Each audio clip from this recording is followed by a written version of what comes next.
Epilogue Continues. Circle C 2026. No shrinking violet. All rights reserved. Cold, chilly weather. Cold, chilly weather in winter. Drafty as the coolest skies. Morning and evening tide. Come into the dawn. Make it happen soon. Checklist. Checking the boxes one by one. Little hearts and candies. On the shelf of the store, we hold it up to the light, waiting hard enough to see where life and love will be. Rona and bid. Go home, you outstayed your welcome. Tired of feeding you every ounce of energy. You had plenty of my world. Now go back to yours. I am through having your interruptions. You did enough damage. Please leave. I need some peace of mind to stay in quiet, not your interference striking out. I am ready to rest, away from your presence. Go on and find another. You can see, not me. 10:30. The significance of this time of should I say number. 10:30. A date in October.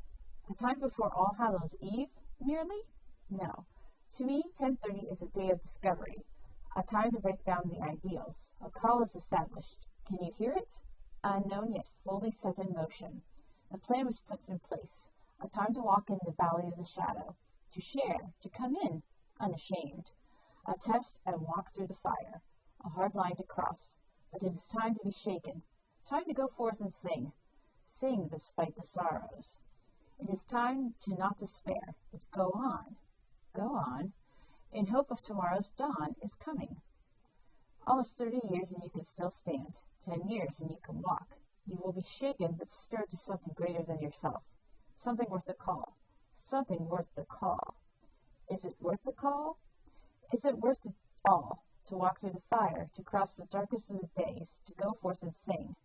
Though the world says you are insane, it is worth the time, and it is now. You can come and sing the songs for his call to be brave. Abandoned. I am abandoned, forgotten by history. Can anyone see me? Does anyone know me? Misery enjoys her stay. She sets up house permanently. Desolation came and took away all I once held precious, once held dear, once meant something to me. Can you hear me? Oh, soul, have you cried? Have you wept every last tear, seeking shelter in the darkness, longing for light? Don't lose the light. Don't lose sight of hope. Waiting is hard. Holding still, harder. Cannot forget about the times love is here. Why am I cast down? Why, O soul, can't you breathe? Let me wait, and be found steady in the Lord. I am not strong. I am helpless. May I find strength. May I find help in the Lord. Why am I cast so low? Why can't I hear you speak? I must learn to open my ears, my eyes, my feet to the path and learn to be led. In you, O Lord.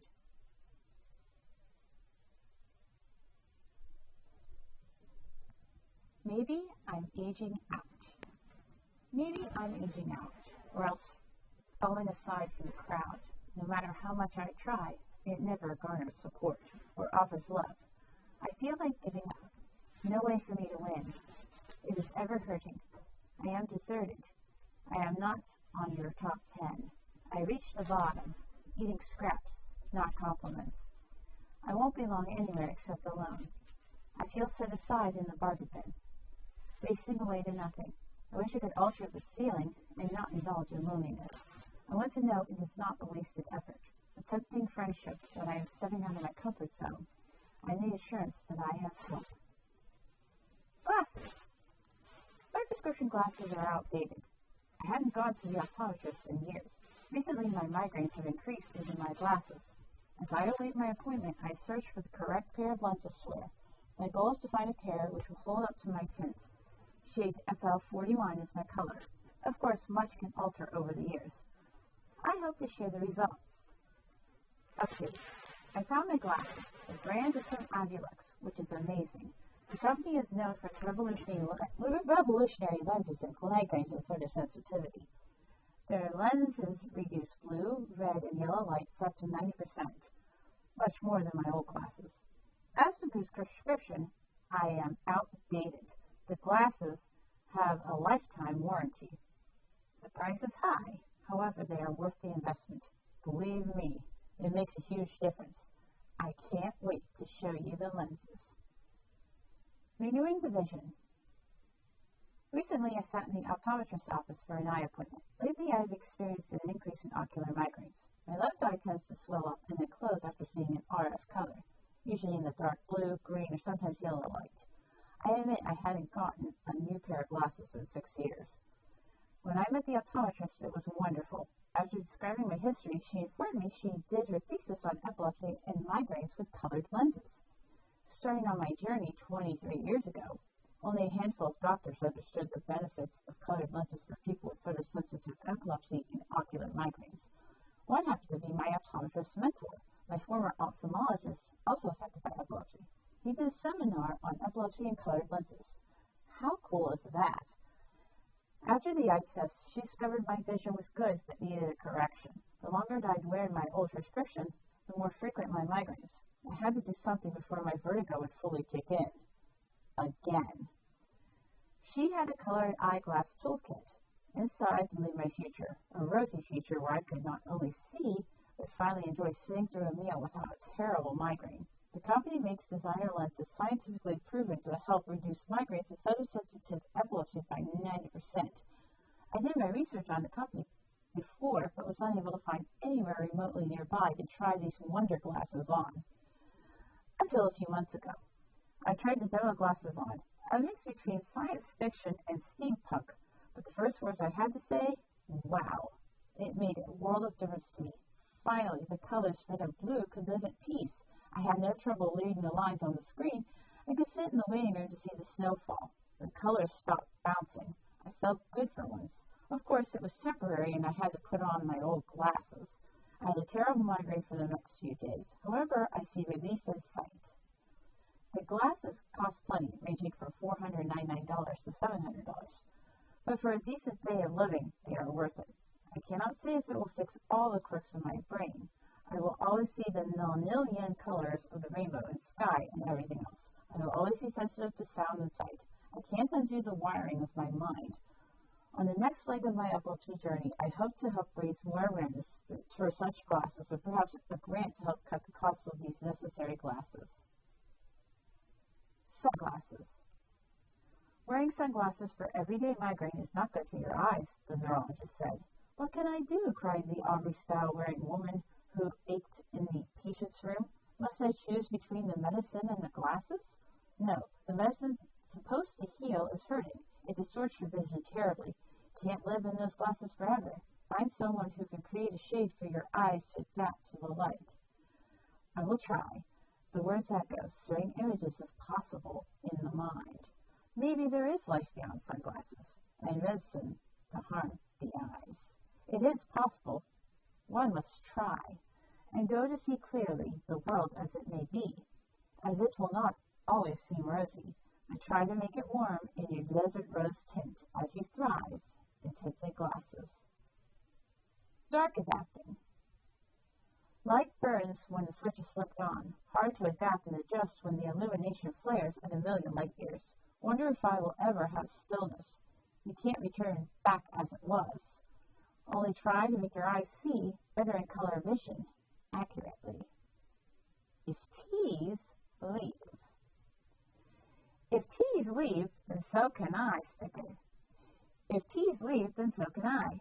I don't have to stay in the dark, adapting to my setting of loneliness, sitting by myself on a shelf, encased by empty spaces where dreams once were, now in whispers, and opportunities dash beneath the window. I don't have to dwell there. I can leave once I learn to walk in the valley. 1 week adjustment. 1 week adjusting to a new view of the world in brand new glasses. Seeing it with eyes never before noticing things. How 6 years makes a difference between then and wow. I was blurry visioned and now things are clear to me.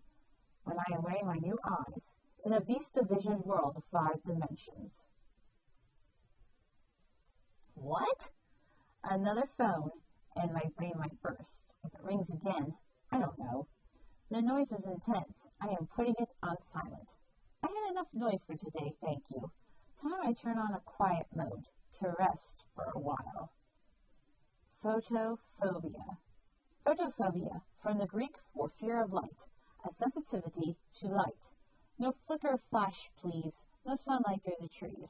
No sudden change of colors or designs which cause my eye to hurt badly. Stillness is fine. Let there be light, calm and gentle. Not a wild, chaotic chrome spinning into vertigo. Keep my head from the vortex of throbbing auras and throbbing pain, until medication and my tinted shades ease my mind, and I lie in dark stillness, calmed and quiet, while the mind develops a peaceful mindset of bright, tranquil memories. Toothbrushing epilepsy. A rare form of reflex seizures triggered by the act of brushing one's teeth. It can be caused by overstimulation in the brain to certain areas of the mouth, brain damage to some parts of the brain, or caused by the brain's inability to perform fine motor skills due to side effects of seizure meds. It is quite complicated.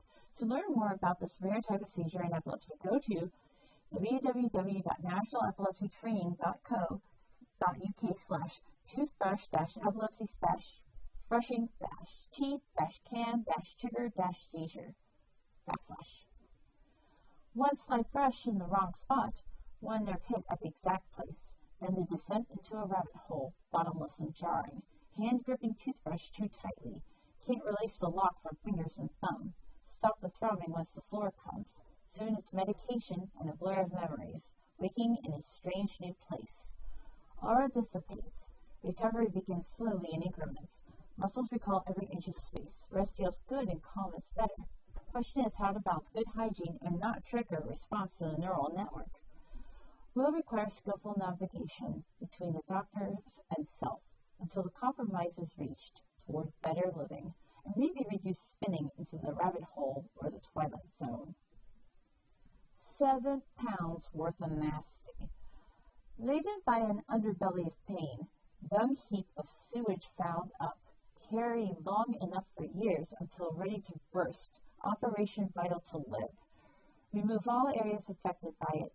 Healing pains come, but better than 7 pounds of nasty. The struggle bus. Riding the struggle bus, as the timeline rolls by and I must sit back, unable to go much of anywhere but on the bus, chronic illness and frustration at not knowing which depot I stop at today. Discouragement accompanying me, worn out from trying so hard to make it in teaspoons, milligrams, tablespoons, and cupfuls. My schedule came crashing to a halt in preparation for surgery. Now we are up past recovery. The after effects come knocking, and the depot stops at Pennsylvania. Someday I might get off on Better Avenue. For now I have to shuffle to another seat, peering out the window, pacing the time while life goes by, riding the struggle bus. Glass of courage. Mondays are rough. Return to the daily grind. Go forth into the week, unsteady but sure, ready to face the day. Hand me a tall glass of courage, please, and a sign of encouragement. I am going to need it, so that I may thrive in my day ahead. Reminder. The snowflake-shaped scar is a reminder of a unique situation mended. Kudos. Confession. It's been a season. This past year had one word stand out for me: adapt. Adapting involves change, giving up old habits to make way for new ones. My old glasses had to go in lieu of better glasses, recovering from surgery, saying goodbye to some friends and meeting new people, taking online classes and earning a certificate. Change involves growth in my art and as a writer. I hope my work reflects the next phase of my journey. The trek is meaningless if you lack a support group. I am grateful for the following people who helped relieve the stress of providing comfort and laughs. Kudos to all my family, blood-related and heart friends who stayed alongside me in the wild, woolly season. Brittany, Megan, Jordan, Michael, Janelle, Kevin, Sarah, Kavina, Matthew, Misty, Aaron K., Stephen, and countless others near and far. I appreciate all of you. Thank you, Sunny Ray, Dental, and Abby, for your furry support. You inspire me and make my life less than boring. I dedicate my book to my fellow epilepsy warriors, past and present. May you never be forgotten. Thanks also to the doctors who introduced me to a life-changing prescription and removed all problems for good. Special thanks to my readers who continue to follow my blog or my pages. I am thankful for such loyal readers.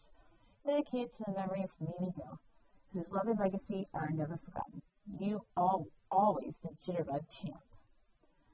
All is done in Yahweh, in whom I am all and become all I am. I am ever grateful, God.